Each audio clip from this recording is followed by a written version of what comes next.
Hello everyone, I'm Zaldinfox, and in this video I'd like to discuss two balance changes that I believe are crucial for the health of Faeria, both now and in the upcoming Everlife expansion, which features the corruption mechanic. So I'll begin by introducing the cards, discussing their current usage in the Faeria meta, outlining my concerns with their design, commenting on the significance of the current design for future expansions, and finally suggest some changes which I think will bring them into line. So let's take a look.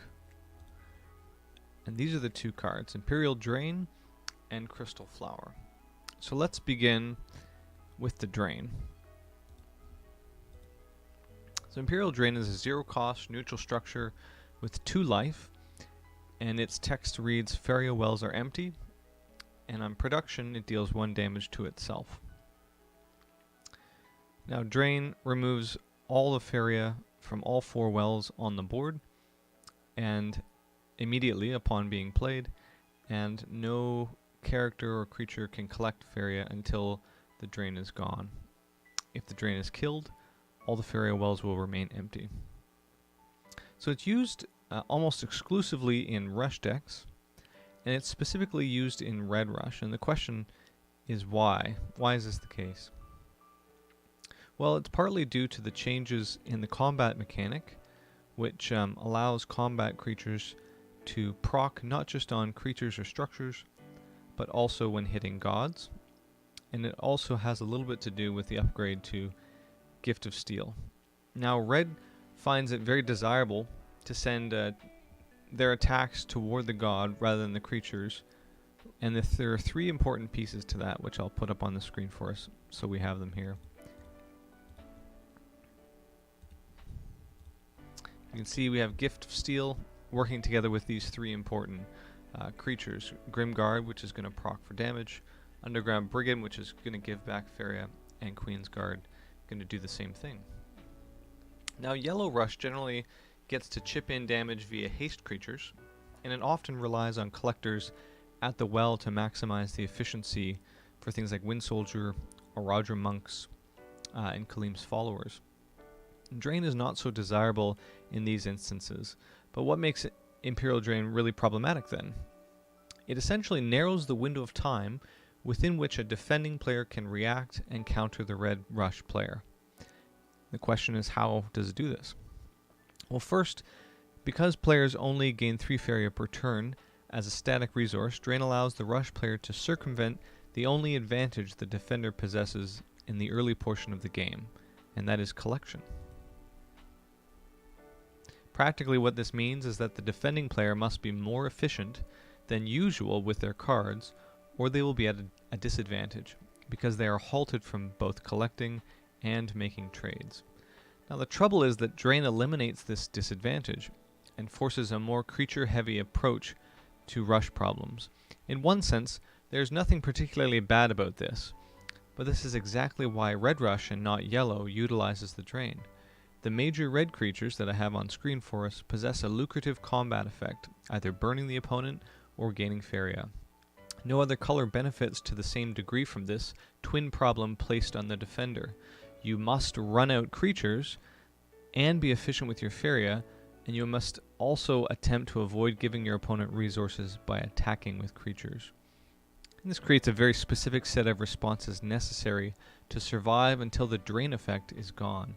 And if you have only drawn 2 or 3 cards, the likelihood you have the exact combination of answers is very small, and even then only enough to keep the defender at parity. That's the first major concern with the design of Drain. But there's another key problem that is faced by defensive decks, and it's the inability to effectively mitigate the Imperial Drain. If you spend resources to kill it, you still cannot collect for that turn, making it a negative investment since the Drain costs 0 Faeria. But Drain also has a lot of upsides as a piece on the board.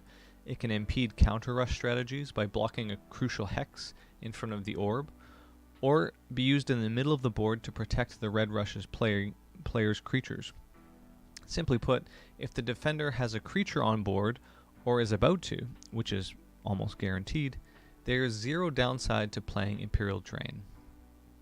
Now this structure will be even more significant in the Fall of Everlife expansion because of the key mechanic Corrupt, which can only be utilized the turn after a creature is played.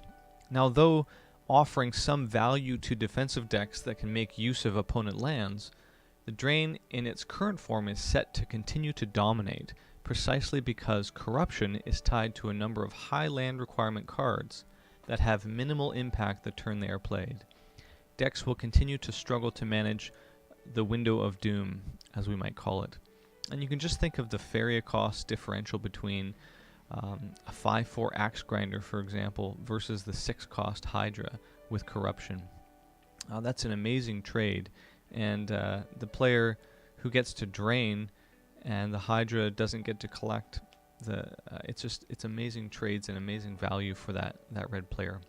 So what is it that should be done to adjust drain? There's been a number of suggestions within the community as to how to address it. Some have called for a price tag, making drain cost at least 1 Faeria. Some have suggested it have 1 less health, or drain a limited number of wells. But after some consideration, I would propose to keep the cost the same as well as the health at the same, but add the following text. And I'll just get it up here for us. I think this should work. So that drain must be summoned next to a Faeria well. And I think this change is the most appropriate for a number of reasons. One, it forces the attacker to make a reasonable choice, while also allowing the defender to play around this choice. If you want to use drain early, you must invest in lands necessary to reach a well. This saves valuable time for the defender, enough to widen the window a little bit more in those early stages of the game. It also lowers the overall positional power of the card, allowing for counterplay. Counterattacking is not so burdensome and cannot be shut down quite so easily. In addition, the attacker cannot abuse the well to manipulate creature positions, protecting his own creatures. Now this second element is important both in terms of mechanics and flavor. We already have a card, Wingate, that can operate in this manner, and I think it is important for the identity and use of other red structures that drain not have far more value in both areas, that is, the positional area and also in Faeria starving. Red should be incentivized to use Kobold Barracks and even Devouring Plant in a mono list before they turn to drain. Ultimately, forcing players to make the right choices at the right time is what makes Faeria games compelling and separates the good from the great. This change to drain still allows it to operate in a red rush strategy without making the earliest turns so oppressive for defenders. So let's turn now to the Crystal Flower. I'll just pull it up on the screen for us. Here we go. So Crystal Flower is a 4-cost neutral structure with 5 life and 4 wildland requirements. It has the gift to swallow a creature, and at the end of the turn it deals 1 damage to this structure. Now, unlike Imperial Drain, Crystal Flower sees play in a lot of decks, but it is especially useful for rush and tempo lists, since they can generally make use of a sudden swing in tempo or find lethal by lifting a creature off of the board. But what is it that makes Crystal Flower problematic? The biggest design flaw for Crystal Flower is the reach of the swallow mechanic. As we can see here, you have Balloonfish and Whale. Whale was nerfed specifically for this region. You can see I have the old version of Whale up for you. And Balloonfish works well because it targets only friendly creatures and can thus be adequately played around. But Whale, like Old Whale that is, like Crystal Flower, can reach right across the board and pull creatures off. Now, in a game that has a comprehensive board, the ability to move a creature from one position to another is worth a great deal. And you can see Desert Twister as an example. But more than this, the ability to remove a creature from play is even more powerful, as in Last Nightmare. Practically speaking, Crystal Flower is a combination of a better Desert Twister and a better Last Nightmare in a 4-cost structure. Like these events, it can target any creature anywhere on the board, making it exceptionally strong. It initially began its life at 3 cost, which is astounding, and demonstrates the need for more comprehensive testing and evaluation. Now, the reason the combo of Twister Nightmare is so important is because there are a number of decks and cards that can recover from either effect, but there are very, very few that can recover from both simultaneously. The last Nightmare is expensive, and Desert Twister keeps your creatures on the field. The Flower has neither of these detractions. Now, yellow decks in particular have subbed out their iconic removal spell for the Flower because it is better 99% of the time. This is similar to Imperial Drain, a neutral card, being utilized instead of red-specific structures. But there is a second layer of issues with Crystal Flower beyond the amazing ability to move a threat out of the way and into an awkward position. It is accessible to all colors at a reasonable land requirement. This has the unfortunate effect of making far more cards unplayable because it is impossible to set up a consistent board. Of all cards in the pool, since the change to Whale, Crystal Flower has done the most damage to deck building and has truly hurt the future of design in Faeria. It tilts the emphasis of the game away from the board and puts far more weight on cards. This is the reason we are seeing the absolute demise of green, especially on ladder, and why the meta remains and will continue to remain strongly geared toward tempo. But what about Everlife? Now, perhaps even more than Imperial Drain, Flower will be desirable in its current state when Everlife is released. Corrupted creatures are high priority targets for Flower, since the effect leaves room for counterplay and involves crossing into your territory. Flower will shut down corruption, and since corruption will be present in all colors to one degree or another, it will be significant and be played quite a lot. Consider the value gained by swallowing the new 6-cost blue Hydra. It's extremely powerful. So, how might we fix the Flower then? Like Drain, there have been lots of suggestions, but to me the biggest problem remains the reach of the card, and so I would change it to reflect this. Let me just pull up the suggested change.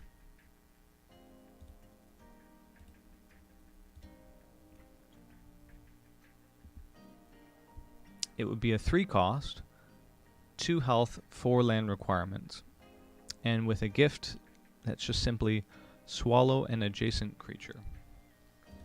Now, this is a combination of a buff and a nerf actually, but I think it is warranted to keep it healthy. The buffs include a reduction in cost by 1 and the removal of the awkward deal 1 to this structure mechanic, which only served to make it more awkward when thinking about killing the structure. Sometimes it was just not worth it to spend the event to do so because it would die. It's not worth trying to swing onto it because it would open up the Flower and your opponent would then be able to trade into your creature, that sort of thing. Now on the nerf side, it moves to 2 health and can only be activated to swallow an adjacent creature. This gives the card the best chance of introducing dynamic choices in the game. You don't have to worry about it burning itself down, and thus if you are successful in capturing a creature and can maintain the Flower, it is to your advantage. But the Crystal Flower is fragile, easily removed by a creature with 2 attack or events like Flame Burst and Emperor's Command without losing very much value. Adjacency stimulates choices, counterplay, and would greatly reduce the stress on deck building. This final element is an important part of looking forward beyond even Everlife. Cards like Swallow inhibit the viability of a large number of potential mechanics. Adjacency is much more intuitive element for a game featuring both board and card, and I think it is the right way to go, leaving only the Skywhale, a legendary card, with the power to reach across the entire board. Now, there's other suggestions for how to change this card. We could even think within the realm of adjacency that tuning this card might require even more work to be done. It might need to still be a 4-cost. It might need to be put down to 1 health, something like that. But maintaining this idea of only having the one single card represent a board-wide swallow mechanic and forcing all other swallow mechanics to obey that are detrimental to obey some kind of adjacency, I think is the way to go. So in conclusion, these 2 cards represent a very discouraging direction in the design of Faeria. It's not an exaggeration to say that the swallow mechanic especially has driven away more players than any other feature of the game to date. And alongside this, Drain 2 has soured players who turn to Faeria for a game not so heavily dependent on RNG. Tiny windows of opportunity, blind choices. We don't like that style of play, and I don't think it serves Faeria well to continue to develop cards that promote it. Tweaking Drain and Tweaking Flower represents a step in the right direction, one that will help the overall health of Faeria and entice players to dive back in, confident the developers are committed to getting the balance right. So thanks everybody for tuning into this balanced discussion. Please leave me any feedback you like either here on the video or on Discord, and there'll be a link in the description for that. Goodbye.